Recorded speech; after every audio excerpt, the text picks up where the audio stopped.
সে নবীর ওসিলা চলবে না। বলছে কেন?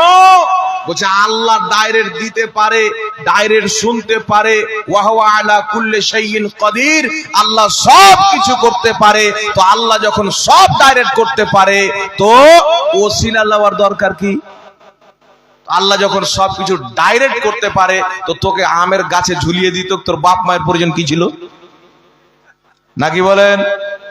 জি, মহান রব্বুল আলামিন যদি চাইতো তো আসমান থেকে বৃষ্টি না তোমার মতন দাড়ি টুপিওয়ালা ঘোড়াকে নাজিল করতে পারতো না। কিন্তু আল্লাহ তাবারাক ওয়া তাআলা যদি এটাও করলেন না, মহান রব্বুল আলামিন মানুষকে দুনিয়াতে পাঠাবেন তো এটাও করেননি যে একজন মহিলা একজন পুরুষ অবিবাহিততে বাচ্চা জন্ম দিবে, এটাও শরীয়তে অনুমতি নাই। আল্লাহ বলছেন শোনো, যতক্ষণ পর্যন্ত বিয়ের বন্ধনে বন্ধ না হবে, তুমি যতক্ষণ পর্যন্ত বিবাহ না করবে তোমার জন্য তোমার স্ত্রী হালাল হবে না। তো মহান রব্বুল আলামিন বুঝিয়েছেন শোনো, তুমি যে দুনিয়াতে এসো তো তোমাকে পাঠানোর মাধ্যমে আমি আল্লাহ ওসিলা রেখেছি, একজনকে তোমার মা বানিয়েছি, একজনকে তোমার বাপ বানিয়েছি, তারপরে বিবাহ ওসিলা রেখেছি। যারা বিবাহর মাধ্যমে বিবাহর ওসিলাতে বিয়ে শাদী করার পর ওসিলা নিয়ে বাচ্চা নেয় তাকে হালাল জাদা বলা হয়, আর যারা বিনা বিবাহতে বিনা ওসিলাতে বাচ্চা নেয় তাকে জারো সন্তান বলা হয়। তাহলে ওই মৌলবীর অবস্থা কি হবে চিন্তা করেন। জি, মানুষ দুনিয়াতে আসে নবীর শান বয়ান করার জন্য। এ ঘোড়া দাড়ি ছেড়েছে, টুপি পড়েছে, মাদ্রাসায় পড়েছে রাসূলুল্লাহর খোট বের করার জন্য। এর কপালে দুনিয়াতেও লাত আখেরাতেও লাত, ঠিক না বেটে? এই জোরে বলেন না। তাই বিরাদর ইসলাম একটি কথা মনে রাখবেন, যেই মৌলবী বলছে ওসিলা চলবে না, আচ্ছা বলেন আল্লাহ ডাইরেক্ট করতে পারলি যে করবে এটা কোনো গ্যারান্টি না, নাকি বলেন? কারণ আল্লাহ ডাইরেক্ট বাচ্চা পাঠাতে পারে না, মানুষ পাঠাতে পারে কি পারে না? জোরে বলেন। ডাইরেক্ট পারে, আল্লাহ ক্ষমতাবান, কিন্তু আল্লাহ আমাদেরকে ডাইরেক্ট পাঠাননি। এর মানে কি বলবে তুমি, নাকি বলেন? ও মৌলবী যুক্তি দিচ্ছে ডাইরেক্ট দিতে পারে, ডাইরেক্ট সব করতে পারে, তো ওসিলার কি প্রয়োজন? তো ডাইরেক্ট যখন সব হবে তো বিয়ে করার প্রয়োজন কি? কি বলেন? ডাইরেক্ট যখন সব হয়ে যাবে তাহলে বিয়ে শাদীর তো প্রয়োজন থাকতো না, কুত্তা বিল্লির মতন বাচ্চা জন্ম করতেন নাকি? তাই একটি কথা মনে রাখবে, ডাইরেক্ট ওয়ালা হচ্ছে শয়তান।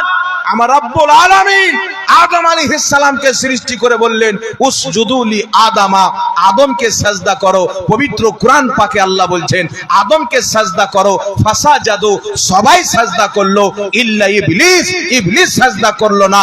কেন জানেন? প্রত্যেক সাহাবা যাদেরকে সাজদা করতে বলা হয়েছিল, প্রত্যেক ফেরেশতা, যে ফেরেশতাকে সাজদা করতে বলা হয়েছিল এবং তিনাদের মধ্যে একজন জিন্নাত ছিল, শয়তান ইবলিস ছিল, তখন ওই ব্যক্তি ভালো মানুষ ছিল, ভালো জিন্নাত ছিল। আল্লাহ তাবারাক ওয়া তাআলা বললেন শোনো ইবলিস, তুমি 6 কোটি বছর আমার ইবাদত করেছো, 1 বছর 2 বছর না, 6 কোটি বছর ইবাদত করেছো, এখন আদমকে সাজদা করো। তুমি যদি আমার ইবাদত তো 6 কোটি বছর করেছো, আদমের ওসিলা যদি ধরতে পারো, আমি রব্বুল আলামিন তোমার নামাজগুলির হেফাজত করে নেব। জোরে বলেন সুবহানাল্লাহ। তোমার নামাজের হেফাজত করে নিব। আর তুমি যদি বলো ওসিলা নেব না, ডাইরেক্ট আল্লাহ, তাহলে নামাজও চলে যাবে, তোকে ইবলিস বানিয়ে দেব। ওয়া কানা ওয়াস্তাকবারা মিনাল কাফিরিন, তুমি কাফিরদের মধ্যে হয়ে যাবে। কি দেখা গেল? জিবরিল, মিকাইল, ইসরাফিল, ইসরাইল, মালিক, রিজওয়ান, জান্নাত যত ফেরেশতা আছে আল্লাহর হুকুম পেয়ে সাজদায় পড়ে গেল। কারণ জিবরিলের আকীদা, মিকাইলের আকীদা, ইসরাফিলের আকীদা, প্রত্যেক ফেরেশতা জানেন আল্লাহকে ইবাদত করেছি, আল্লাহর সাজদা করেছি, আল্লাহর পূজা করেছি, আল্লাহ তাবারাক ওয়া তাআলার ইবাদত তাসবিহ তাহলিল করেছি। কিন্তু মহান রব্বুল আলামিন আদমকে সাজদা করতে বলেছে। ইনি হচ্ছেন আল্লাহর পয়গম্বর, ইনি হচ্ছেন আল্লাহর নাইব, খলিফাতুল্লাহ হয়ে ইনাকে জমিনে পাঠা হবে। আল্লাহু আকবার কবীরা। সমস্ত ফেরেশতা বিশ্বাস করলেন যদি নবীর ওসিলা না নেওয়া হয় সব বরবাদ হয়ে যাবে। জিবরিল, মিকাইল সমস্ত ফেরেশতা সাজদায় পড়ে গেল। মহান রব্বুল আলামিন তাদের মর্যাদা বাড়িয়ে দিল। বলেন সুবহানাল্লাহ সুবহানাল্লাহ সুবহানাল্লাহ। আর ইবলিস বলছে আমার দরকার নাই, আল্লাহ 6 কোটি বছর তোমার সাজদা করেছি, তোমার ইবাদত করেছি, সব করেছি, তুমি ছাড়া করির প্রয়োজন নাই, ডাইরেক্ট আল্লাহ। জি, ডাইরেক্ট আল্লাহ। তো আল্লাহ বলছে শুনো, যারা আমার নবীর মাধ্যম বাদ দিয়ে, নবীর ওসিলা বাদ দিয়ে, নবী মানা বাদ দিয়ে ডাইরেক্ট আল্লাহ বলে, আমি মহান রব্বুল আলামিন দুনিয়াতে মানুষ পাঠার পূর্বে তোকে আমি পাঠা বানিয়ে দেবো, শয়তান বানিয়ে দেব। তাই মহান রব্বুল আলামিন 6 কোটি বছরের ইবাদতকারী যে জান্নাতে যখন চাইতো চলে যেত, যখন চাইতো বেরিয়ে চলে আসতো, 6 কোটি বছরের ইবাদত, যার প্রত্যেকটি ইবাদত আল্লাহ কবুল করে নিয়েছিলেন। আল্লাহু আকবার কবিরা। আদম নবীর সম্মান না করার কারণে, ডাইরেক্ট আল্লাহ আল্লাহ করার কারণে মহান রব্বুল আলামিন তাকে শয়তান বানিয়ে দিয়েছে। জোরে বলেন ঠিক না ঠিক? শয়তান বানিয়ে দিয়েছে। তো 6 কোটি বছরের ইবাদতকারী ফেরেশতাদের শিক্ষক হয়ে, জান্নাতি হয়ে যদি আল্লাহ পাক আদম নবীর সম্মান না করলে, আদম নবীর ওসিলা না নিলে, জান্নাত থেকে বের করে এমন ভাবে চালিয়ে দেয়, তাকে কিয়ামত পর্যন্ত মানুষ শয়তান বলে জানবে। আজকে যারা বলে নবীর ওসিলা লাগবে না, নবীর প্রয়োজন পড়বে না, ডাইরেক্ট আল্লাহ আল্লাহ করো, তোমরা শরীয়ত নিয়েছো শয়তানের শরীয়ত, সুন্নি জামাত শরীয়ত নিয়েছে, প্রত্যেক মালায়েকা, প্রত্যেক ফেরেশতার শরীয়ত। বলেন সুবহানাল্লাহ। সুবহানাল্লাহ। নারে তাকবীর, নারে তাকবীর, নারে রিসালাত, নারে রিসালাত, নারে हैदारी, नारे हैदारी, मसलाके आला हजरत, मसलाके आला हजरत, नारे तकबीर, नारे रिसालत। ও অবস্থা কি হবে দেখে নিবা মরার পর। জি, আমি আপনাদের সম্মুখে দুটি হাদিস শোনাবো। একটি হাদিস ইমাম হাইসামি রাহমাতুল্লাহ আলাইহি মাজমাউজ জাওয়াইদের মধ্যে লিখেছেন। এই হাদিসের প্রত্যেকটা বর্ণনাকারী সহিহ বিশুদ্ধ বর্ণনাকারী। আমার আপনার নবীর চাচি হযরতে আলী রাদিয়াল্লাহু তাআলা আনহুর মা জানাবে আবু তালিবের স্ত্রী যখন ইন্তেকাল করেছেন, আমার আপনার নবী তিনাকে কবরে রাখার পর, মাটি দেওয়ার পরে মহান রব্বুল আলামিনের নিকটে দোয়া করছেন, আল্লাহ তুমি আমার মায়ের কবরকে প্রশস্ত করে দাও, তার মাগফিরাত করে দাও, বিহাক্কে নবিয়্যিকা, তোমার নবী মুহাম্মাদের ওসিলায়, ওয়াল আম্বিয়া, প্রত্যেক সমস্ত নবীর ওসিলায়। সুবহানাল্লাহ বলেন। প্রত্যেক সমস্ত নবীর ওসিলায়। তাহলে নবীগণের মরার পরে, ইন্তিকালের পরে, নাউজুবিল্লাহ আমরা তো মরা বলি না, নবীগণের ইন্তিকালের পরে তিনাদের ওসিলার নামা যদি নাজায়েজ বিদআত শিরক হয়ে যায়, তাহলে নবীর চাইতে এরা 1 ইঞ্চি শরীয়ত বেশি বুঝে। জি, আমার নবী নিজেই বলছেন, বিহাক্কে নবিয়্যিকা ওয়াল আম্বিয়া, তোমার নবী অর্থাৎ আমার ওসিলায়, ওয়াল আম্বিয়া, পূর্বের সমস্ত নবীর ওসিলায়। নবী হচ্ছে 1 বচন, আম্বিয়া হচ্ছে বহু বচন, প্রত্যেক নবীর ওসিলা দিলেন। আমার আপনার নবী বলছেন, আল্লাহ আদম তো ইন্তিকাল করেছেন, ইব্রাহিম ইন্তিকাল করেছেন, কিন্তু আমার নবী বলছেন, শুনেন, মুসনাদে আবু ইয়ালার মধ্যে হাদিস, রাসূল পাক সাল্লাল্লাহু আলাইহি ওয়াসাল্লাম বলছেন, কি বলছেন, আল আম্বিয়াউ আহইয়াউন ফি কুবুরিহিম ইউসাল্লুন, আল্লাহর প্রত্যেক নবী কবরে জিন্দা, তারা নামাজ আদায় করে। সুবহানাল্লাহ, সুবহানাল্লাহ, সুবহানাল্লাহ বলবেন না? তারা নামাজ আদায় করে। তো মুহাম্মদ রাসূলুল্লাহ সাল্লাল্লাহু আলাইহি ওয়াসাল্লাম ইন্তিকালের পরে নবীগণের ওসিলা নিয়েছেন। এইবার চলে আসেন তাবরানী শরীফের মধ্যে, ইমাম তাবরানী হাদিসটিকে উল্লেখ করেছেন। এই হাদিসটিও সহিহ হাদিস। রাসূল পাকের একজন সাহাবী নিজে নবী পাক সাল্লাল্লাহু আলাইহি সাল্লামের ইন্তিকালের পর উসমানে গনি রাদিয়াল্লাহু তাআলা আনহুর খেলাফতের জামানায় তিনি নবী পাকের ওসিলা দিয়ে দোয়া করেছেন। একটু জোরে বলতে হবে সুবহানাল্লাহ, সুবহানাল্লাহ। তাহলে সাহাবার ইসলাম হচ্ছে নবীগণের ওসিলা কিয়ামত পর্যন্ত চলবে, কিয়ামতের ময়দানেও চলবে। মুহাম্মদ রাসূলুল্লাহর ইসলাম হচ্ছে নবী পাকের ওসিলা চলছে, কিয়ামতের ময়দানেও চলবে। তো আপনারা সাহাবার ইসলাম নেবেন, নবী পাকের ইসলাম নেবেন না আজকের ইহুদির এজেন্টের ইসলাম নেবেন, আমেরিকার দালালের ইসলাম নেবেন, ইসরায়েলের দালালের ইসলাম নেবেন? একটি কথা মনে রাখবেন, নবীগণের ওসিলা নেওয়া এটা মুস্তাফার শরীয়ত, আল্লাহর নবীর সাহাবার শরীয়ত, এটাই হচ্ছে সুন্নিদের শরীয়ত। জোরে বলতে হবে সুবহানাল্লাহ, সুবহানাল্লাহ, সুবহানাল্লাহ। এই জন্য আমরা বলি যে এদের পাশে বসিও না, এই জন্য বলি এদের ছাদটা পর্যন্ত নেঙিয়েন না। এরা নবীর শরীয়তকে পর্যন্ত ভুল বলে, সাহাবার করা আমলকে ভুল বলে। জি, তার কারণে আমরা বলি শুনেন, এরা পর্দার আড়ালে মানুষকে বলে কোরআন আর সহিহ হাদিস আমরা আমল করি। আমল ওটাই করতে হবে যেটা নবী পাক করে। তো নবী পাক ওসিলা নিয়েছে, তোর আমল কোথায় গেল? তুই বলছিস যে শিরিক ওসিলা নেওয়া, তো তোর আকীদা অনুযায়ী তো নবী পাক শিরিক করেছেন। তো যেই ব্যক্তির ফতোয়া অনুযায়ী আমার নবী নিজে মুশরিক প্রমাণিত হয়, আল্লাহর নবীর সাহাবা মুশরিক প্রমাণিত হয়, ওরা কোনোদিন মুসলমান হতে পারে? এই জোরে বলেন। এদের ফতোয়া অনুযায়ী নবীও শিরিক করেছেন, সাহাবাও শিরিক করেছেন, আর এ বেটা নিয়ে এসে শরীয়ত নতুন। একবারে মানুষকে বলে আমরা সহিহ হাদিসের উপর আমল করি। একদিন সামনে বসে যাও বেটা, তাহলে বুঝে নিবে তুমি কত সহিহ হাদিস জানো, তোমার ভাঁড়ে কত তেল আছে।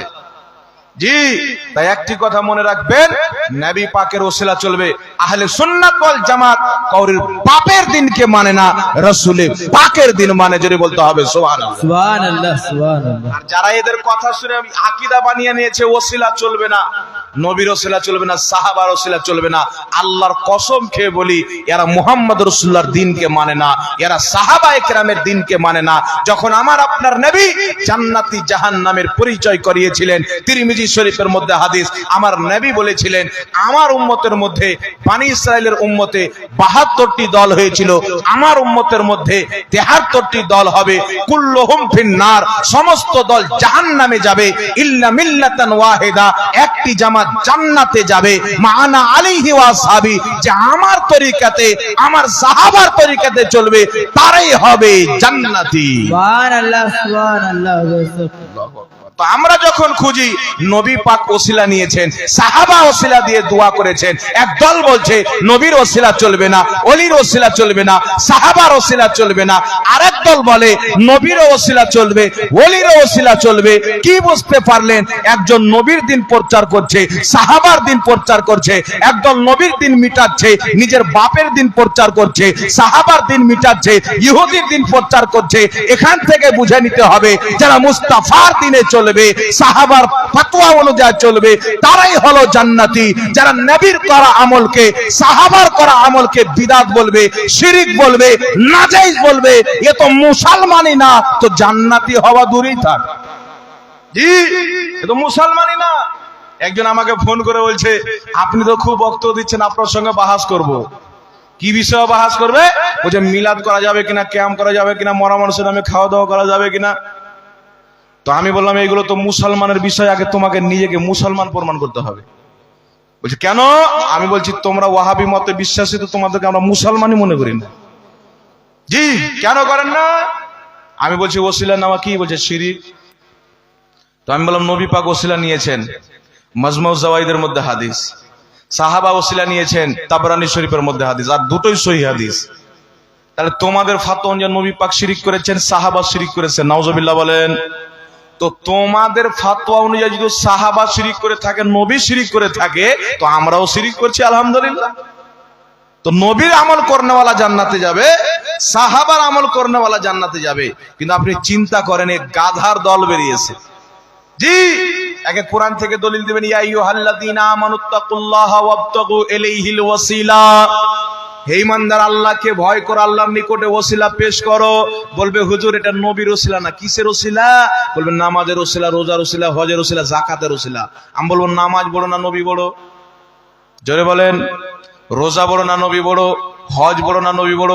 যাকাত বড় না নবী বড়? আমি বললাম শোনো, যাকাতের চাইতে বেশি উত্তম নবীর ওসিলা নেওয়া, রোজার চাইতে বেশি উত্তম নবীর ওসিলা নেওয়া, সাদকা চাইতে বেশি উত্তম নবীর ওসিলা নেওয়া। কারণ তোমার নামাজ যে আল্লাহর দরবারে কবুল, কোনো গ্যারান্টি নাই। তোমার রোজা যে আল্লাহর দরবারে কবুল, কোনো গ্যারান্টি নাই। তোমার হজ যে আল্লাহর দরবারে কবুল, কোনো গ্যারান্টি নাই।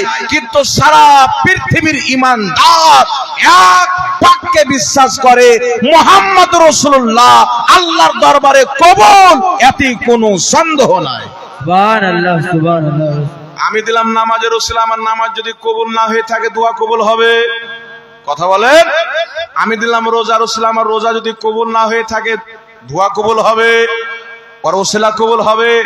সারা জীবন সুদ খেলো, মস্তানি করে খেলো, লুটমার করে খেলো, গিয়েছে হজ করতে বাপের বেটা, ওর হজের ওসিলা দিয়ে দোয়া হবে? এই জোরে বলেন না। তো কার হজ কবুল হলো, কার নামাজ রোজা কবুল হলো কিনা গ্যারান্টি নাই।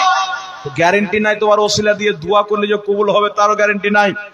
কবুল নামাজ থাকলে তার ওসিলা দিয়ে দোয়া কবুল, কিন্তু নামাজ যদি কবুল না থাকে তার ওসিলা দিয়ে দোয়া কবুল হবে না। কিন্তু মুস্তাফা জানে রহমত আল্লাহর দরবারে কবুল, সুন্নি তো মানে ওয়াহাবিও মানতে বাধ্য। তাহলে বুঝা কি গেল, মুহাম্মদ রাসূলুল্লাহর ওসিলা দিয়ে দোয়া করা গেলে এই দোয়াটা আল্লাহ কোনোদিন ফিরিয়ে দিবে না। বলেন সুবহানাল্লাহ। সুবহানাল্লাহ সুবহানাল্লাহ। তো এখন তো অনেক লোক দোয়া নিয়ে ঝামেলা করে, ওই যে নামাজের পরে দোয়া চলবে না, জানাজার পরে দোয়া চলবে না।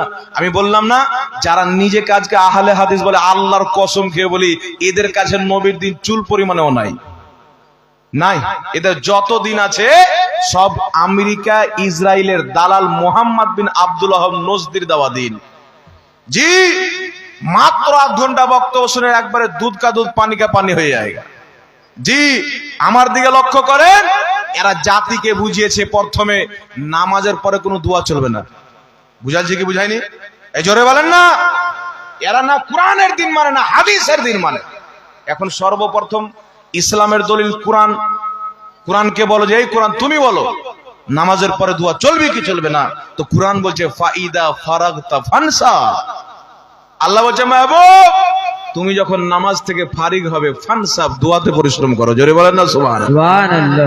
হযরত আব্দুল্লাহ ইবনে আব্বাস কোন ইমামের তাফসীর করে না, কোন আপনার মুহাদ্দিসের তাফসীর করে না, কোন মুফতি মাওলবীর তাফসীর করে না। ফাইদা ফারাগতা ফানসাব, কোরআন পাকের এই আয়াতের তাফসীর জগৎ বিখ্যাত সাহাবী আব্দুল্লাহ ইবনে আব্বাস তাফসীর ইবনে আব্বাসের মধ্যে করছেন। আল্লাহ পাক বলেছেন ফাইদা ফারাগতা ফানসাব, এর অর্থ হচ্ছে তোমরা যখন ফরজ নামাজ আদায় করে নিবে সঙ্গে সঙ্গে দোয়াতে ব্যস্ত হয়ে যাও। সুবহানাল্লাহ সুবহানাল্লাহ। তাহলে এরা কোরআন মানে ফরজ নামাজ পর দোয়া চলবে না। কোরআন বিরোধী ফতোয়া কি ফতোয়া না? একটু জোরে বলতে হবে। কোরআন বিরোধী হলো কি হলো না? এইবার বলবে যে দোয়া তো আছে কিন্তু হাত উঠিয়ে করা যাবে না। আমাকে একজন বলছে হুজুর বলে হাত উঠিয়ে দোয়া করা যাবে না। একটা লোক আমাদের দিকে বলেছে, আমি বললাম আর পা দুটাকে বেঁধে পাংখাতে বাঁধবে আর মাথাটাকে পায়ের নিচে করবে আর বলবে আব তুই পা উঠিয়ে দোয়া কর। না, হাত উঠিয়ে করবে না তো পা উঠিয়ে কর না। কি বলছেন?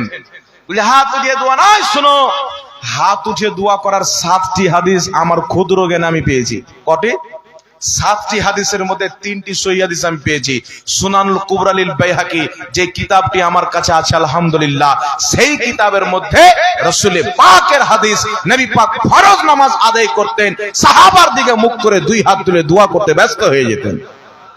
সুবহানাল্লাহ বলবেন না? সুবহানাল্লাহ। জি। এইবার বলবে হুজুর তাহলে হাত তুলেও তো আছে কিন্তু একা একা করতে হবে, সবাই মিলে করা হবে না। বুঝতে পারছেন কত রকম চোর এরা? দেখেন ওই যে সবাই মিলে করা যাবে না। শোন, নাম দিয়েছো আহলে হাদিস, কোরআন তো জানো না, হাদিস তো জানো, নিজের বাপেরও কিতাব পড়ো না। তোমাদেরই বাপ ইবনে কাসির, ইবনে তাইমিয়ার ছাত্র, নিজের কিতাব আল বিদায়া ওয়ান নিহায়ার মধ্যে লিখেছে। ইমাম তাবরি রাহমাতুল্লাহ আলাইহি তারিখে তাবরির মধ্যে সনদ সহ হাদিসটি লিখেছেন। হাদিসটি কি? হাদিসটি হচ্ছে নবী পাকের প্রিয় সাহাবী হযরতে আলম হাজরামি রাদিয়াল্লাহু তাআলা আনহু, বিখ্যাত সাহাবী মুহাম্মদ রাসূলুল্লাহর প্রিয় সাহাবী, আপনার ময়দানে গিয়েছেন, মরুভূমি এলাকাতে রাত্রি কাটাচ্ছেন, কাটিয়ে দেখছেন সকালবেলা নামাজ পড়তে উঠবে ভোরের বেলা, একটা উট নাই। যত উঠে সাফার করে গিয়েছেন সব সাওয়ারি চলে গেছে, গায়েব হয়ে গেছে, সামান টামান কিছু নাই, হারিয়ে গিয়েছেন। ইনারা ফজরের নামাজ আদায় করলেন। ফজরের ফরজ নামাজ আদায় করার পর হযরতে আলা ইবনে হাজরামি রাদিয়াল্লাহু তাআলা আনহু আল্লাহ তাবারাক ওয়া তাআলার দরবারে নিজের 2খানা হাত তুললেন। তিনার সঙ্গে সঙ্গে যত সাহাবা ছিলেন সবাই হাত তুললেন, এত লম্বা দোয়া করলেন, সূর্য বেরিয়ে চলে আসলো। আল্লাহ তাদের দোয়া কবুল করে তাদের হারানো ওট এবং সামানগুলি সব ফিরিয়ে দিল। নারে তাকবীর, নারে তাকবীর, নারে রিসালাত, নারে রিসালাত, নারে হায়দারি, নারে হায়দারি, মাসলাকে আলা হযরত, মাসলাকে আলা হযরত, নারে তাকবীর, নারে রিসালাত। সব ফিরিয়ে দিল। কিন্তু এরা মানুষকে বোঝায় কি ফরজ নামাজের পর দোয়া করার কোনো হাদিস নাই। একটা জোলহা রাহুল বেরিয়েছে, ওর বাপও মাদ্রাসা দেখেনি, ওর মাও মাদ্রাসা দেখেনি। আমাদের মা বাপের ভাগ্যে আল্লাহ পাক লিখেছেন পাগড়ি পেয়েছি, তখন আমার মা বাপ গিয়েছে মাদ্রাসা দেখেছে, কিন্তু ইয়ার নসিবে ওটাও নাই। এ জীবনে মাদ্রাসার জালানা কটা ওটাও দেখেনি রাহুল। আর এদের এখন নেতা পীর এদের। হ্যাঁ জি, এর অন্ধ ভক্তদের এরা বিশ্বাসিত যে দেখে কোরআন শরীফ পড়তে পারে না। জি, আমি মিথ্যা কথা বলছি না, আলহামদুলিল্লাহ নবীর মাহফিলে বলছি। আমি রাহুলকে আর আগেও বলেছি, এখনো বলেছি, বেটা তোমার বাড়িতে বসবো, তুমি একবার ফোন করো, ভয় করে লোকজন নিয়ে, কাউকে নিয়ে যাবো না, আমি আর একটা লোক সাথে রাখবো ক্যামেরার জন্য। কারণ তুমি পরে বলবে যে জাহাঙ্গীরকে হারিয়ে দিয়েছি, তো ক্যামেরা থাকবে, রেকর্ডিং হবে, তাই না? তো চুরি করতে পারবে না। তোমার বাড়িতে যাব, মুনাজারা করতে হবে না, একটা কায়দা নিয়ে যাব, যেটা আমাদের প্রথম ছেলে কাটা পোটা পড়া ছেলে পড়তে আসে মক্তবে, ওই যে কায়দা পড়ে, ওই কায়দার এক পৃষ্ঠা তুমি যদি শুদ্ধভাবে পড়ে দাও, 5 লাখ টাকা তোমাকে আমি নগদ ক্যাশ দিয়ে আসবো। জি, তোমার বাড়ি যাব, কোনো অসুবিধা নাই, রেকর্ডিং হচ্ছে, কথা যাবে, অ্যাকসেপ্ট করো। তোমার কোনো চালাকে দিয়ে ফোন করো, ডেট দাও, সরাসরি তুমি কথা বলো না আমার সাথে, যে সৌমুখ তারিখে, তুমি 1 সপ্তাহ আগে জানাতে হবে। ব্যস্ত মানুষ, জালসাতে ব্যস্ত থাকি, 1 সপ্তাহ আগে জানালে আমি জালসা ক্যান্সেল করে ওর বাড়ি যাবো। কিন্তু ও কিয়ামত পর্যন্ত অ্যাকসেপ্ট করবে না। কেন জানেন? ও জানে যে জাহাঙ্গীর আমার এমন জায়গায় হাত দিয়েছে যে পার হওয়ার কোনো রাস্তাই নাই। জি, যে কায়দা পড়তে পারে না, আজকে এদের ইয়ে মুহাদ্দিস, সূরা ফাতিহা পড়ার ঢং নাই, খুতবা পড়ার ঢং নাই, আর এ আজকে এদের মুহাদ্দিস। তাই মৌলবি না বলে, শেখ না বলে, বলছে ব্রাদার রাহুল। জি, ব্রাদার রাহুল, ওর বাপও বলছে ব্রাদার রাহুল, ওর মাও বলছে ব্রাদার রাহুল। জি, তো এইরকম জোলহা ব্যক্তি বলছে আল্লাহর নবী ফজরের ফরজ নামাজের পরে দোয়া করেছেন, কিন্তু হাত তুলে দোয়া করেননি। কটা হাদিস নিবি বেটা? তোর দৌড় কত দূর আছে? তুই তো বহরমপুর বাদে কিছু দেখিস নি, তো কলকাতার খবর কি করে দিবি? কটা হাদিস পড়েছিস তুই? শোন, নবী পাক ফরজ নামাজের পরে হাত তুলে দোয়া করতেন, একটা না দুটা না, যত দুনিয়াতে আহলে হাদিস আছে সবারই কবর দেওয়া যাবে, এত হাদিস আল্লাহর নবীর আছে। বলেন সুবহানাল্লাহ। সুবহানাল্লাহ। ক্ষমতা থাকলে একবার বসেই দেখো না, যারা তাদের অন্ধমকারীর কালকে চায়ের দোকানে বলবে হুজুর কি না কি বলে চলে গেল, তো আমি চলে যাইনি, আলহামদুলিল্লাহ, বেশি দূরে আমার বাড়ি নাই। তোমার রাহুলকে ডাকো, তোমার বাড়িতে বসবে ইনশাআল্লাহ। জি, আমি যদি হাদিস না দেখাতে পারি, যেটা চোরের সাজা সেটা আমার সাজা, আর যদি দেখিয়ে দিই তো কোনো কিছু বলার নাই, তওবা করে পাক্কা মুসলমান হতে হবে, ইহুদি মুসলমান হওয়া চলবে না। জি, তাই ফরজ নামাজের পর হাত তুলেও দোয়া করা যাবে, সম্মিলিত দোয়া করাও যাবে, একা একাও করা যাবে। জোরে বলেন সুবহানাল্লাহ। সুবহানাল্লাহ। আর একটা হাদিস আপনাদেরকে বলে দিই, শুনেন। এইবার কথা হচ্ছে জানাজার নামাজের পরে দোয়ালে ঝামেলা আছে না নাই আপনাদের দিকে? দেখবেন কিছু লোক জানাজার নামাজ পড়া হয়ে গেল, আল্লাহর দরবার 2 হাত তুলে চাচ্ছে। দোয়া করা মানে কি? আল্লাহর কাছে চাওয়া, আল্লাহর কাছে চাচ্ছে। আর কিছু লোককে লজ্জা লাগছে, এরা বলতো খোয়াজার কাছে চাওয়া হারাম, শিরিক, নবীর কাছে চাওয়া শিরিক, এখন আল্লাহর কাছে চাওয়া এদের শিরিক হয়ে গেছে। তাই জানাজার নামাজের পরে দোয়া করবেন, দেখবেন কিছু লোক কুটকি চুলকাতে চুলকাতে বাইরে চলে গেল। জি, কেউ নাকের পোটা ফেলতে বলে, 60 বছরের বুড়া, ওর পোটা বের হয় না, তুই বাইরে চলে যাবে। কিন্তু জানাজার নামাজের পরে যে সাহাবায়ে কেরাম দোয়া করেছেন, তো করা যাবে কি যাবে না? জোরে বলেন। সুনানুল কুবরা লিল বাইহাকি। কেউ যদি বলে যে হুজুর হাদিসটা লিখবো, তো আমার কাছে বক্তব্য শেষ হওয়ার পরে এসো, কালকে পর্যন্ত সারা দিন আছে, আমি হাদিসের ফটো খিচে লাও, আর তোমার অন্ধ শাইখকে পাঠাও। হযরতে আবু হুরায়রা রাদিয়াল্লাহু তাআলা আনহু, সুনানুল কুবরা লিল বাইহাকি, কমবেশ 1150 বছর পূর্বের লেখা কিতাব, ইমাম বাইহাকি রাদিয়াল্লাহু তাআলা আনহু সুনানুল কুবরা লিল বাইহাকির মধ্যে হাদিস লিখেছেন। হযরতে আবু হুরায়রা রাদিয়াল্লাহু তাআলা আনহু জানাজার নামাজ আদায় করলেন, জানাজার নামাজ আদায় করার পরে সঙ্গে সঙ্গে মৃত্যু ব্যক্তির নামে দোয়া করলেন। সুবহানাল্লাহ। জোরে বলুন না সুবহানাল্লাহ। একই কিতাবের মধ্যে হাদিস, হযরতে আলী জানাজার নামাজ পড়ালেন, মৃত্যু ব্যক্তির দিকে 2 কদম চলে 2 হাত তুলে আল্লাহর দরবারে তারা দোয়া করেছেন। আর আমার নবীর সুন্নাত হচ্ছে দোয়াতে হাত তোলা, কারণ নবী পাক যখন দোয়া করতেন আল্লাহর দরবারে 2 খানা হাত উত্তোলন করতেন। জোরে বলেন সুবহানাল্লাহ। সুবহানাল্লাহ। আরেকটি হাদিস শুনেন, তাবরানী শরীফের মধ্যে হাদিস, মাজমাউজ জাওয়াইদের মধ্যে হাদিস, ইমাম হাইসামি হাদিসটি উল্লেখ করে বলেছেন হাদিসটি সহিহ। আমার আপনার নবী বলছেন, যখন কোনো একদল লোক, কিছু সংখ্যক লোক একত্রিত হয়ে একজন দোয়া করবে আল্লাহর দরবারে, নিজের হাতের ওপর পিঠ থাবাকে উত্তোলন করে যখন এক জামাত লোক দোয়া করে, একজন দোয়া করবে, বাকি সবাই আমিন বলবে, তো আল্লাহ পাকের নিকটে সম্মিলিত মুনাজাতের মাধ্যমে তারা যা চাইবে আমার আল্লাহ তাদেরকে তাই দিবে। জোরে বলেন সুবহানাল্লাহ। সুবহানাল্লাহ। সুবহানাল্লাহ। আমার নবী বলেননি ফরজ নামাজের পর করিও না, জানাজার পর করিও না, জালসাতে করিও না। আমার নবী মুতলাক হুকুম দিয়েছেন আম। একটি হয় খাস, নামাজ খাস করা হয়েছে, জোহরের নামাজ জোহরের টাইমে পড়তে হবে, আসরের নামাজ আসরের টাইমে পড়তে হবে, কিন্তু এই দোয়াটা আমার নবী খাস করেননি, আম হুকুম দিয়েছেন। ফজরের নামাজ পরে করলেও জায়েজ আছে নবীর হাদিস মোতাবেক, জানাজার নামাজ পরে করলেও জায়েজ আছে নবীর হাদিস মোতাবেক, জালসাতে করলেও জায়েজ আছে নবীর হাদিস মোতাবেক। জোরে বলতে হবে সুবহানাল্লাহ। সুবহানাল্লাহ। আর এরা দোয়া করবে না, কারণ এরা অন্ধ পূজারীদের, মৌলবীদের, আর আমাদেরকে বলে মাজার পূজারী। জি, একটা উর্দু বক্তা আছে জর্জিস বালাতকারী বাবা, এখন মনে হয় জেল আছে না, ছুটে জেলে, হ্যাঁ ছুটে গেছে, 12 বছরের জেল হয়েছে। জি, রাম রহিম বাবার খানদানের লোক। জি, আসারাম বাবা, এই আসারাম বাবা বক্তব্য দিচ্ছে এটা পড়া মূর্তি, এটা খাড়ো মূর্তি। হিন্দুরা মন্দিরে গিয়ে চাদর চুনরি যায়, চুনরি, তোমরা মাজারে গিয়ে চাদর দাও। হিন্দুরা দেয় প্রসাদ, তোমরা নিয়ে যাও ফাতেহা খাবারের জিনিস, সিরনি টিরনি। হিন্দুরা মালা চড়ায়, তোমরা ফুল চড়াও। তাহলে খাড়ো মূর্তি পুজনেওয়ালা যদি জাহান্নামে যায়, তো পড়া মূর্তি পুজনেওয়ালা জান্নাতে কি করে যাবে? তাহলে আহলে হাদিসদের বাপ মা মরে যায় তো পড়া মূর্তি হয়ে যায়, বুঝতে পারছেন? তা আল্লাহ ওয়ালিদের মাজারকে কার সঙ্গে তুলনা দিচ্ছে? মন্দিরের সাথে। কিন্তু এই বান্দাকে জবাব কিভাবে দিতে হবে? যেইভাবে এ বলেছে ওইভাবে দিতে হবে। কিছু কথা লজ্জার কারণে বলা যায় না। মাজার আর মন্দিরের তফাৎ হচ্ছে যেমন বোন আর স্ত্রীর মধ্যে তফাৎ থাকে, বুঝতে পেরেছেন?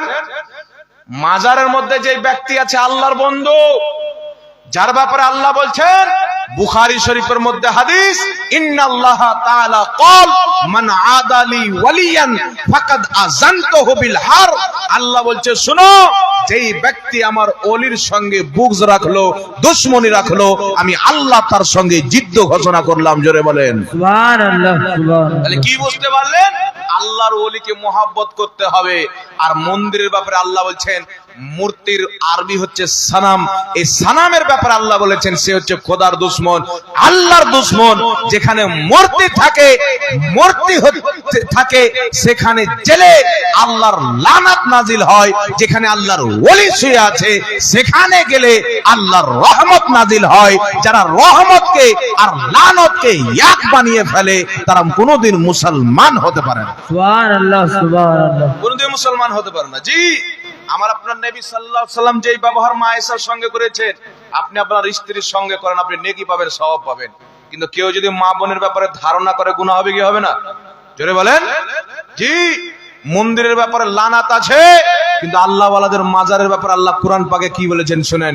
আল্লাহ বলছেন, ওয়াল্লাযীনা আমানু ওয়া আমিলুস সালিহাতি ফি রাওদাতিল জান্নাহ। আল্লাহ বলছেন, যারা ঈমান এনে ভালো কর্ম করে দুনিয়া থেকে বিদায় নেয়, তারা কবরে, মাটির কবরে থাকে না, তাদের কবরকে আমি আল্লাহ জান্নাতের রওজা বানিয়ে দিই, বাগান বানিয়ে দিই। তো মন্দির হচ্ছে জাহান্নামের টুকরা, আর আপনার আল্লাহ ওলিদের মাজার হচ্ছে জান্নাতের টুকরা। আর জান্নাত আর জাহান্নামকে কোনোদিন এক করা যাবে না। আমার আল্লাহ কুরআন পাকের মধ্যে বলেছেন, লা ইয়াস্তাবি আসহাবুন নারি ওয়া আসহাবুল জান্নাহ। জান্নাতি আর জাহান্নামী কোনোদিন বরাবর হতে পারে না। জোরে বলেন না সুবহানাল্লাহ। সুবহানাল্লাহ। যারা জান্নাতকে আর জাহান্নামকে বরাবর করছে, কোরআনের বিরুদ্ধে হলো কি হলো না? একটু জোরে বলতে হবে। এইবার আপনাদের সম্মুখে আমি 3টা মাসলা নিয়ে আলোচনা করব। একটি হচ্ছে মৃত্যু ব্যক্তির নামে 40 চাহরম। আমাদের মানুষ মরে, আমরা খাওয়া দাওয়ার ব্যবস্থা করি, কোরআন তেলাওয়াতের ব্যবস্থা করি, জালসা জুলুসের ব্যবস্থা করি, আমাদের টাকা দেয়, ঠিক না?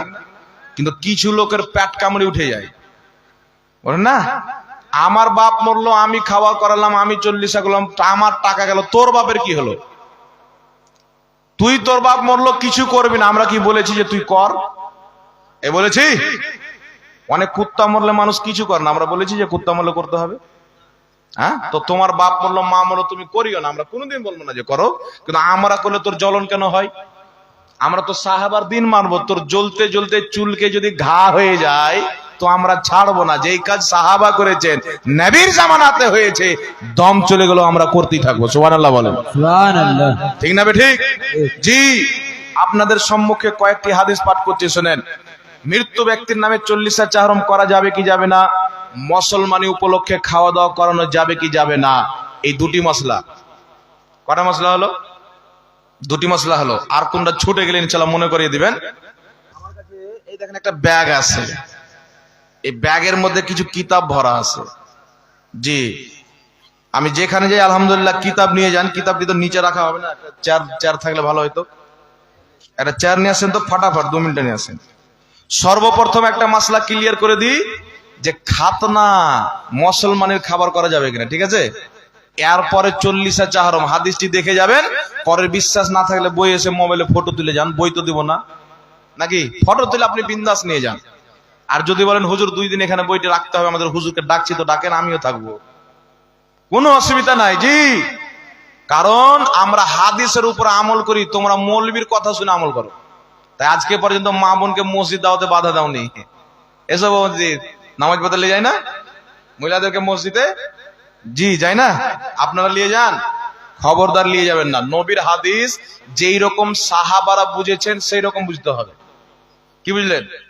যেই রকম সাহাবারা বুঝেছে সেই রকম নবীর হাদিস বুঝতে হবে। ওয়াহাবি যেইভাবে বুঝে সেইভাবে বুঝা হচ্ছে নিকৃষ্ট বিদআত। আমাদের সামনে যদি বসে সূর্যর মতন আলো হবে, আর স্পষ্ট ভাবে বোঝা যাবে। সূর্য উঠলে দিন বোঝা যায় না? ওইভাবে দিন যেমন পরিষ্কার বুঝে যায়, সেই রকম মানুষ 10 মিনিটে বুঝে নেবে দুনিয়ার জঘন্য বিদাতি হচ্ছে ওয়াহাবি। জি, জঘন্য আকীদা রাখনেওয়ালা হচ্ছে ওয়াহাবি। আর ইয়ারা মানুষকে দুরুদ সালামকে বিদাত বানিয়েছে। জি, কেউ জানেন না কি আনতে? তাড়াতাড়ি লেসেন। একবার দুরূদ শরীফ পাঠ করেন, আল্লাহুম্মা সাল্লি আলা সাইয়্যিদিনা মাওলানা মুহাম্মদ ওয়া আলা আলি সাইয়্যিদিনা ওয়া আলা আলি সাইয়্যিদিনা মাওলানা মুহাম্মদ। যাই হোক বিরাদর ইসলাম, শুনেন, আজকে আমাকে একজন বলেছে যে হুজুর আজকে একটা গাজাল পাঠ করিয়ে। তো এই মাসলাটা ক্লিয়ার করে তারপর একটা গাজাল শোনাবো ইনশাআল্লাহ, ঠিক আছে? আমার হাতে একটি কিতাব দেখছেন, দেখেন আমি কয়দিন আগে পূর্বে বক্তব্য দিয়েছি, মোটামুটি 1 বছর হয়ে গেল কমবেশ। একজন জোলহা মৌলবী আছে বারাসাতের, আমার ব্যাপারে বলেছে যে 24 হাতের পাগড়ি বাঁধে, ঝাড়খণ্ডের মৌলবী। বলছে মুসলমানের খাওয়া দাওয়া করা যায়, ইসলামে মুসলমানের খাওয়া দাওয়ার কোনো বিধান নাই, চলবে না, হারাম। বুঝতে পারছেন? ওই মৌলবী বলেছে 24 হাতের না, আলহামদুলিল্লাহ আমি 12 হাতের পাগড়ি বানি। কেন? 12 হাতের পাগড়ি আমার নবী পাক বেঁধেছেন। সুবহানাল্লাহ বলবেন না? সুবহানাল্লাহ। আমার নবী পাগড়ি বেঁধেছেন তাই আমি বাঁধি। আর তুই যদি তোর জোকার নাক ইংরেজি কুত্তার টাই পড়নেওয়ালাকে অনুসরণ করিস তো আমার কি হলো? জি, নবী পাক পাগড়ি পড়েছে, আমি পড়ি, তো আর জ্বালা ধরে নিয়েছে। কিন্তু জাকির নাইক কি পড়ে? টাই কে আবিষ্কার করেছে? কোন মুসলমান না। নবী পাক কোনদিন টাই ব্যবহার করেননি, সাহাবী কোনদিন টাই ব্যবহার করেননি। এই টাই কে ব্যবহার করেছে জানেন? প্রথম আবিষ্কার করেছে ইহুদি নাসারা। তো ইহুদি নাসারা টাই ওর বাপ পড়ছে, কোনো সমস্যা নাই। আর আমি নবীর সুন্নাত পাগড়ি পড়েছি, তো পেটে জ্বালা থামে না। মানে বুঝতে পারছেন? শয়তান ইহুদির দেখে জ্বলে না, শয়তান মুহাম্মদ রাসূলুল্লাহর দেখে জ্বলে, ইমানদারের দেখে জ্বলে। তো এই পাগলা বোকা গাধা লোক বলছে 24 হাতের পাগড়ি বাজে। তো বোকা তুই আমাকে নিয়ে বল না, আমি তোকে নিয়ে বলছি দলিল দিয়ে, তুই দলিল দিয়ে বল। আমার পাগড়িকে নিয়ে কেন টানাটানি করছিস? তুই জানিস না নবীর সুন্নাত পাগড়ি? আর এটা যদি তোর জানা না থাকে, পাগলা কুত্তা, তোকে বক্তা কে বানালো রে? তুই কিসের বক্তা হলি? তোর জন্য তো বক্তব্য দেওয়া হারাম আছে, কারণ তুই নবীর হাদিস বুঝিসনি। ওই লোকটা বলেছে মুসলমান ব্যাপারে। আর একটা ভাঁড় আছে, চোর, শাওকাত জোলহার বেটা ইয়াসিন জোলহা। হ্যাঁ, নাম শুনেছেন? বাপ বেটা দুইজনই জোলহা। এরা বক্তব্যের মধ্যে 83 বার করে সালা বলবে, বে বলবে, তেবি এরা বাপ বেটার বক্তব্য হবে, নালে হবে না। আর জাতিকে বলবে আমরা কোরআন হাদিস দিয়ে ওয়াজ করছি। তো কোরআনে বে আর সালা কোথায় আছে? আছে? বে আর সালা আছে কোরআন পাকে? তো এই জোলহার বেটা বলছে যে ঝাড়খণ্ডের একটা মুফতি জাহাঙ্গীর নাম নুনু কাটা খাবার খাওয়াকে যাই বলেছে। তুই খান খাবার, এইভাবে বলেছে, নাউজুবিল্লাহ বলে। তো এরা হচ্ছে জাহিল লোক। আমি বললাম না, যেখানে দেওবন্দি ওয়াহাবি থাকে জ্ঞান থাকে না। যেখানে জ্ঞান থাকে দেওবন্দে ওয়াহাবি থাকে না। দলিলটা নিয়ে যাবে। আমি বক্তব্য দিয়েছি আলহামদুলিল্লাহ, হাদিসে পেয়েছি তাই দিয়েছি। কিন্তু এই কাধার লোক যেটা হাদিসে আছে আল্লাহর নবীর সাহাবী করেছেন ওই জিনিসটাকে বলছে হারাম। তাহলে এরা মানুষই তো না, তো মুসলমান কি করে হবে? জি দেখেন, এই কিতাবটার নাম হচ্ছে আল আদাবুল মুফরাদ, লেখকের নাম হচ্ছে ইমাম বুখারী, যিনি বুখারী শরীফ লিখেছেন। নামটা শুনেছেন? ইমাম বুখারী রাহমাতুল্লাহ আলাইহি এই আদাবুল মুফরাদের 559 নম্বর পৃষ্ঠার মধ্যে একটি হাদিস বর্ণনা করেছেন। হাদিসটি এখন আমি আপনাদের সম্মুখে শোনাচ্ছি। জি, বাব নাম্বার 597, হাদিস নাম্বার 1276। কত নাম্বার হাদিস? জি 1286 নাম্বার হাদিস। 1286 নাম্বার হাদিস। হাদিসটি কি? ইমাম বুখারী রাহমাতুল্লাহ আলাইহি হাদিস এনেছেন, হাদ্দাসানা জাকারিয়া ইবনে ইয়াহইয়া ক্বালা হাদ্দাসানা আবু উসামাতা আন ওমর ইবনে হামজাতা ক্বালা আখবারানি সালিমুন ক্বালা খাতানানি ইবনে ওমর আনা ওয়া নুআইমান ফাযাবিহা আলাইনা কাবশান ফালাকাদ রাআইতানা ওয়া ইন্না লানাজজিলু বিহি আলা সিবয়ানি আন যুবিহা আদা কাসবান। জোরে বলেন সুবহানাল্লাহ। সুবহানাল্লাহ। জি, হাদিসটি কি? ইমাম বুখারী হাদিস নিয়েছেন হযরতে সালিম রাদিয়াল্লাহু তাআলা আনহু, আল্লাহর নবীর প্রিয় বান্দা, প্রিয় গোলাম, প্রিয় উম্মত, আল্লাহর প্রিয় বান্দা বলছেন যে হযরতে ইবনে উমর, হযরতে উমরের ছেলে রাদিয়াল্লাহু তাআলা আনহু আমার এবং নঈম রাদিয়াল্লাহু তাআলা আনহুর দুইজনের খাতনা করার, মুসলমানি করার হুকুম দিলেন। তারপরে খুশিতে একটা জানোয়ার জবাহ করলেন, ছাগল জবাহ করলেন। আমরা ছেলেপিলেরা সব আনন্দিত হয়ে গেলাম যে মুসলমান উপলক্ষে ভেড়া জবাহ করা, ছাগল জবাহ করা হয়েছে, আজকে আমরা মুসলমান উপলক্ষে দাওয়াত খাবো। সুবহানাল্লাহ বলবেন না? সুবহানাল্লাহ। এই হাদিসটা আছে আপনার আল আদবুল মুফরাদের মধ্যে। তারপরে মুসান্নাফে ইবনে আবি শাইবা হাদিস নাম্বার 17177। কালকে চায়ের দোকানে কোন বেটা বলল যে হাওয়ালা দিয়ে জানি, লে বেটা হাওয়ালা মুসান্নাফে ইবনে আবি শাইবা হাদিস নাম্বার 17170। এই দুটি কিতাবের মধ্যে হাদিস রয়েছে সাহাবায়ে কেরাম মুসলমানিকে কেন্দ্র করে ছাগল জবাই করে খাওয়া দাওয়ার ব্যবস্থা করেছেন। যে কাজ সাহাবা করেছেন করা যাবে কি যাবে না? তো সাহাবার দিনকে তাকের উপরে রেখে দিয়েছে আর সাহাবার করা আমলকে এরা হারাম বানিয়ে নিয়েছে। তাহলে চিন্তা করেন, এরা মুসলমান ইহুদির চাইতেও খারাপ, খ্রিস্টান চাইতেও খারাপ। জি, নবী পাকের সাহাবার কর্মকে যারা হারাম বলে এ তো মানুষই হতে পারে না, তো মুসলমান কি করে হতে পারে? আরে ভেড়া ইয়াসিন চিল্লা চিল্লা বলছে নাউযুবিল্লাহ। তোর বাপের যদি ক্ষমতা থাকে একটা দলিল নিয়ে আয় যে মুসলমানের খাতনা করে খাওয়া দাওয়া করা যাবে না। তোমার বাপ কি তোর দাদা বেঁচে আছে কিনা কবর থেকে উঠিয়ে নিয়ে আসলেও পারবি না। তো জাহাঙ্গীরের সাথে লাগলে বেটা বুঝে শুনে লাগিস, নাহলে গোষ্ঠী পর্যন্ত উজাড় করে দেবো, বুঝতে পারবি না। হাদিস দিয়ে দলিল দিয়েছি, যদি ক্ষমতা থাকে কোন ওয়াহাবি মৌলবীর, আমার বেঁচে থাকা পর্যন্ত চ্যালেঞ্জ করছি, একটি হাদিস যদি দেখাতে পারে মুসলমান উপলক্ষে, মুসলমান উপলক্ষে খাতনা উপলক্ষে খাওয়া দাওয়া করা যাবে না, একটা হাদিস যদি দেখাতে পারে 1 লাখ টাকা পুরস্কার দেবো, লিয়েছো যদি হিম্মত থাকে। তাহলে প্রমাণ কি হলো বাবজি? জোরে বলেন। খাতনা উপলক্ষে খাওয়া দাওয়া চলবে কি চলবে না? সুন্নিদের দিন বাজার থেকে আসেনি, কোরআন হাদিস থেকে এসেছে। আর ওয়াহাবি মতবাদ ইংরেজি আর আমেরিকারা তৈরি করেছে।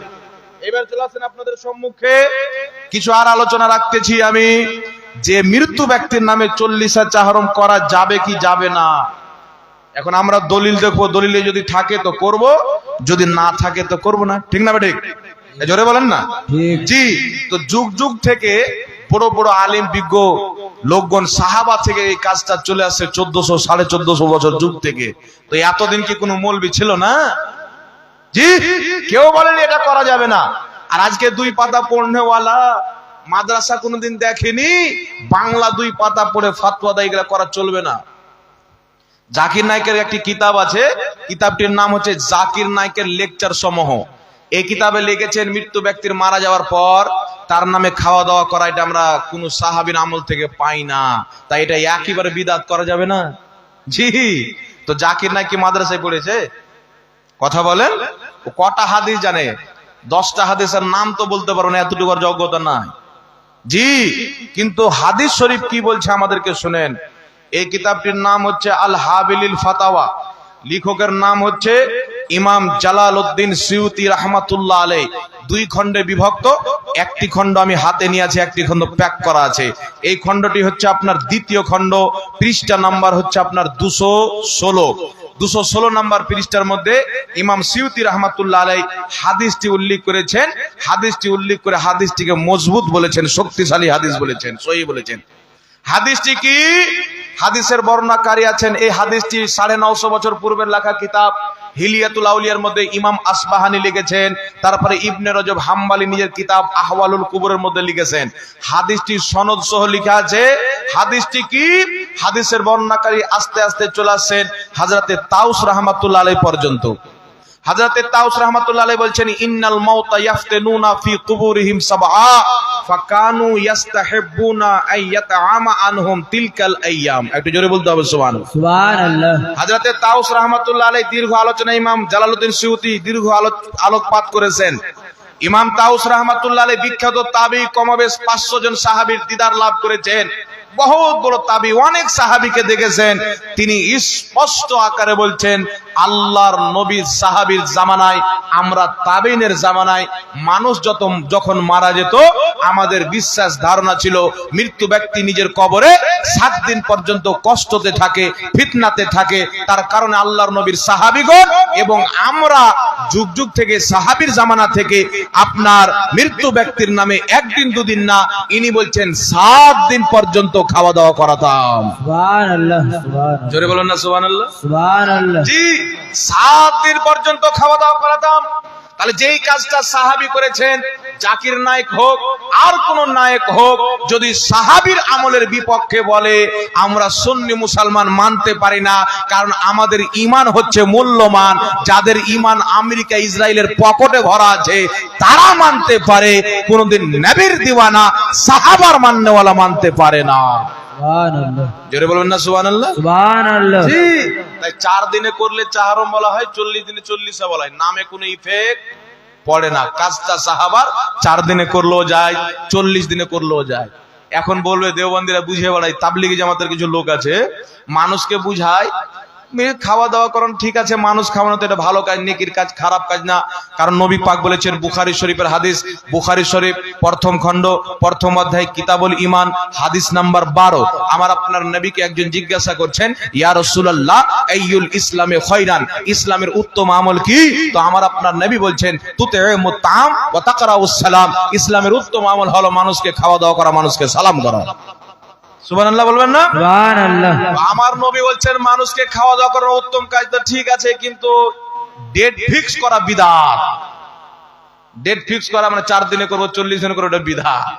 তো ডেট ফিক্স করা যদি কোন ডেট ফিক্স করে কোনো জিনিস করা যাবে না। আব্বা মায়ের বিয়েটা ডেট ফিক্স করা হয়নি, তাহলে বিয়েটা যদি হারাম হয়ে যায়, যে ফাতোয়া দিচ্ছে ওর অবস্থা কি হবে বুঝতে পারছেন? জি, তাই এরা হচ্ছে জোলহা, যেখানে জ্ঞান থাকে ওখানে এরা থাকে না, আর যেখানে ইয়ারা থাকে ওখানে জ্ঞান থাকে না। জ্ঞান বলছে পালা, বুঝতে পারছেন? তাই মৃত্যু ব্যক্তির নামে 4 দিনে, 5 দিনে, 6 দিনে, 40 দিনে, 1 বছর পর, 2 বছর পর, 100 বছর পর, 1400 বছর পর, 1000 বছর পর খাওয়া দাওয়া করানো যায়।